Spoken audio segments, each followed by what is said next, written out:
we have Dr. Gary Belkin. He is the, give me 1 second, I gotta pull my notes. Former Deputy Health Commissioner of New York City and Medical Director for Mental Health for New York City Public Hospital Systems, and is now at Columbia Mailman School of Public Health. He's an expert on public health services and how they interact on an everyday basis in a community network with mental health services. I want to hand it off to Gary to give us some words. Thank you. Can I have to do this for my 10-year-old, who's always asking me, what the hell are you doing?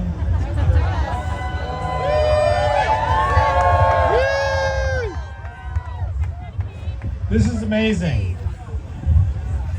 So, join us. come on! We're on the same fight.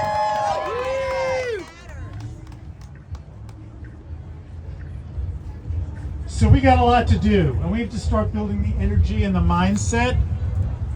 That we have to show up like this, but we have to show up where we live, where we work, who we have influence with, for the long game. We have this short game around the implosion of SAMHSA, saving Medicaid, and you're going to hear more about that and tactics for that and things you could do today on that. But we're also going to have to get ready for the long game. So you are here standing up the same way you stand up, and because you stand up every day for people you care for people who need your help, for people you love, you know, or yourselves. But we're going to have to start standing up for, as you just heard, for everyone. We have to stand up for all and for America, and that's a different voice and a different presence of our profession. Now, let's start with SAMHSA. How was it possible for that huge part of the federal government to just be swept away? It was possible because of the relentless persistence of the idea that people with mental illness are some group in the corner, not all of us, that the most vulnerable, come on, join us.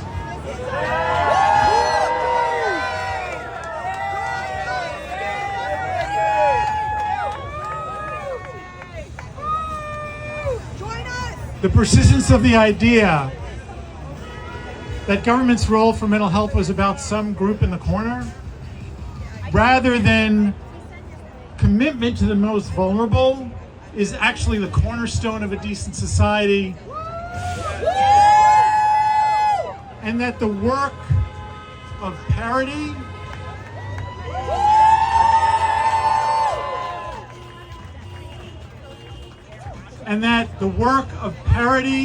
and access is a foundation and an anchor of a decent life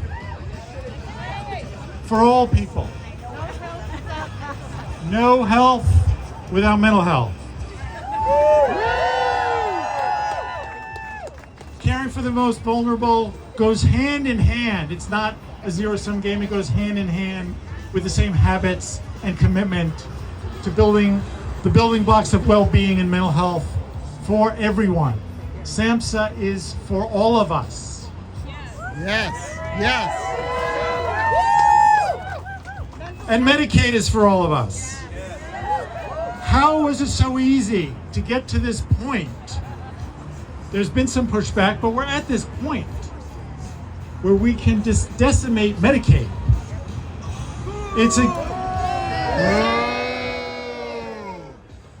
It's again because of the staying power, the longevity of this idea that Medicaid is some charitable favor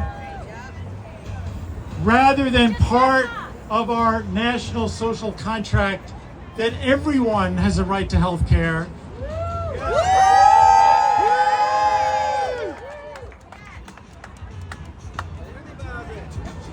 And that the largest insurer in the country should be made whole. if we're going to live up to that right. Medicaid is for all of us. Mental health is public health. Public health is mental health. And how we steward that connection is what shapes and makes possible our social fabric, what our society is like, the kindness of our society, and the authenticity of our democracy. So it's not just some policy area for the poor or some agency for a few. These are pillars of our communities everywhere. And we are key credible messengers for that large message that mental health is not just our business, it's our social glue and our platform for, and I'm saying this in a good way, making America great again. So, all of that, being the voice of that, pushing that, getting more of our own colleagues to fucking get over here and be part of that.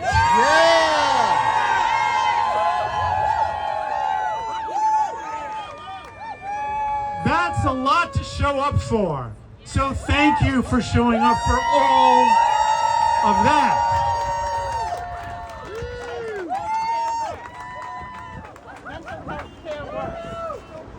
Now, I'm going to close and hand it back off, Alice, to you.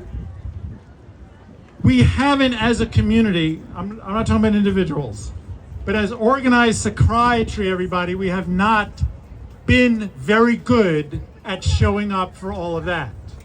We have not been very good at being in dialogues with parts of our community that are affected, that actually are the ones that get beaten up by us not showing up for all of that. Yeah.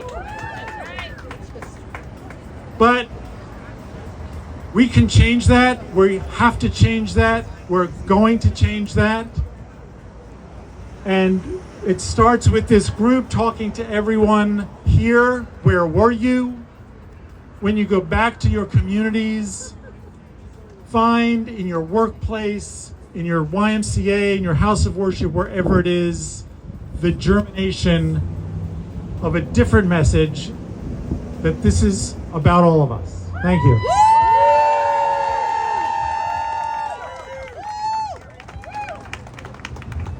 Don't cut programs for their wealth. Public health is mental health. Don't cut programs for their wealth. Public health is mental health. Don't cut programs for their wealth. Public health is mental health. Don't cut programs for their wealth. Public health is mental health. All right, okay.